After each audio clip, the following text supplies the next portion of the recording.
Here are the albums that we hit most recently on Patreon. The first album of this month is The Pretenders' debut album, so that's out now. And for the second album of last month, we did a poll that ended up tying between two choices: Aqualung by Jethro Tull and Jagged Little Pill by Alanis Morissette. So if you haven't seen those or the hundreds of reactions and albums we've done on there, go check it out. Less than a cup of coffee, content that you can't get here on YouTube. With that being said, on to the video. Hey guys, hope you're having a great day as well as a great life. Missed you over the weekend. So you guys saw the title, Joy Division, She's Lost Control. On the last Joy Division song, this was like the main one everyone said to hit. So very excited. This is also, I mean, one of the coolest album covers I've ever seen in my entire life. Super iconic, looks dope, and yeah, I'm just interested to hear the song. So let's do it.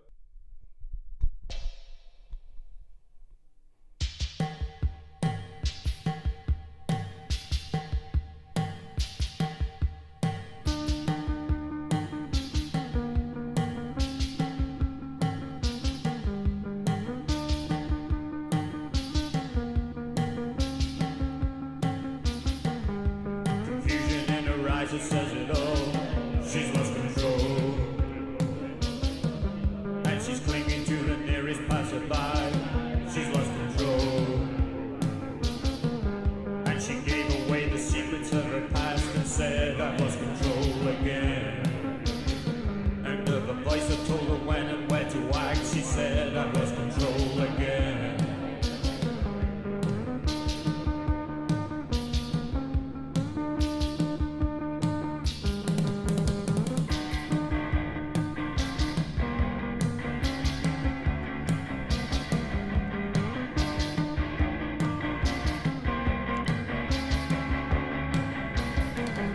She turned around and took me by the hand and said, I've lost control again. And how I'll never know just why or understand. She said, I've lost control again. And she screamed out, kicking on her side, and said, I've lost control again. And seized upon the floor, I thought she died. She said, I've lost control. She's lost control again. She's lost control. She's lost control again. She's lost control.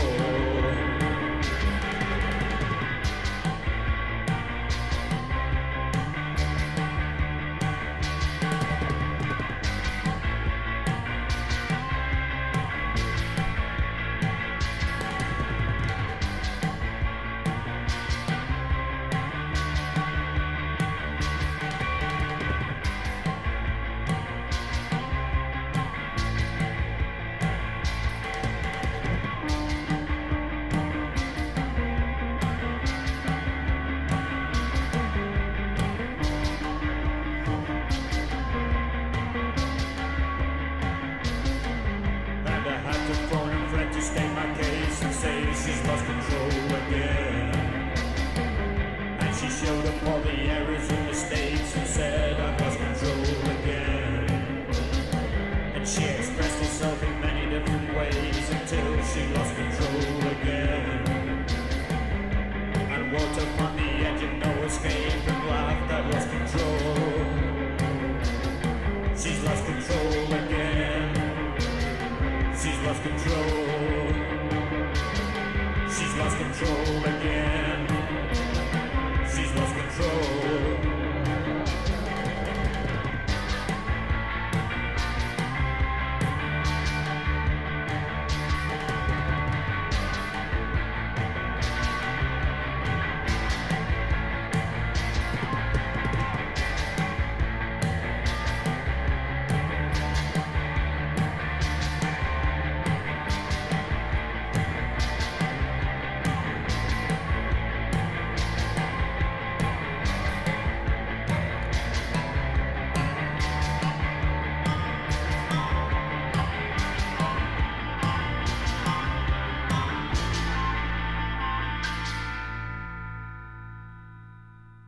Jeez Louise.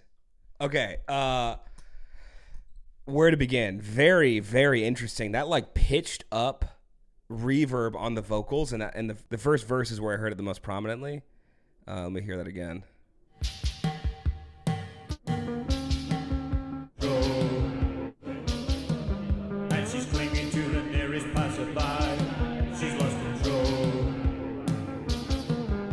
That's so interesting, that like pitch shifted reverb and delay on the vocals. Because it's a wild feeling. Like the song in general kind of feels like an opium den in a sewer. Like it's muddy and like claustrophobic and dark, and it's one of those songs that the atmosphere that it's trying to convey seems to me to be like the most prominent thing. And I think the rhythm is part of why that is for me, because it's got like one half analog drum sounds, like just some guy hitting some toms and stuff, and the other half is this electronic mixture that, I mean, it feels like a decaying robot. And it's weird because as much as the atmosphere is like unsettling, there is a bit of comfortability to it, especially towards the end when you start hearing the guitars really ramp up and come together. But even in that, there was like guitars playing different things in different sides of the headphones, like different chords at the same time. And for as chaotic as it was, somehow was more enjoyable than I would have thought. And this isn't a genre that is like my particular favorite. It's one that for me, and I know a lot of people love it, but it's one for me that I've only heard out a few times. And one of them, there's this place called the Castle in Tampa. It's like this goth club that, I mean, it feels like if Dracula had a home now, that's where he would live. And they play this type of music. And man, it's just like eerily comforting in the wildest way. And the way that they built it through the song to just like drop you in with this like clinking, clanking, dripping sort of electronic drum beat. I also really want to highlight the guitar, the lead work that was happening. That like, here, I'll play it for a second. Like it feels like half punk, half electronic, half, I don't know, just, again, when I said at the beginning, it feels like there was an opium den in a sewer system. Like that's just the picture that I get. And I mean, what other song makes me draw that conclusion? Like, this is maybe one of the only ones, which is just wild. Very, very cool. Not one of my favorites as far as the soundscape. That's just not usually what I go to, but I can appreciate the hell out of it. It's the last Joy Division song we hit. Somebody in the comments was like, they're either your thing or they're not. It's funny. I feel like this is, at least for this song specifically, this is one that right place, right time. This is like the exact thing I want to hear. And it's really settling in for that for me. Like finding the perfect place for the song is great. Like I can even see a party. This would be really, really cool. But yeah, there's just like some darkness to it, but like levity in the same time in a way. It almost feels like messily cathartic, like the same way that like an unmade bed like doesn't look appealing, but it might be the most comfortable thing to like bundle into. Like all the blankets are kind of in a pile and you just like snuggle into them. Yeah, I don't know. Okay, let's do the rating on this.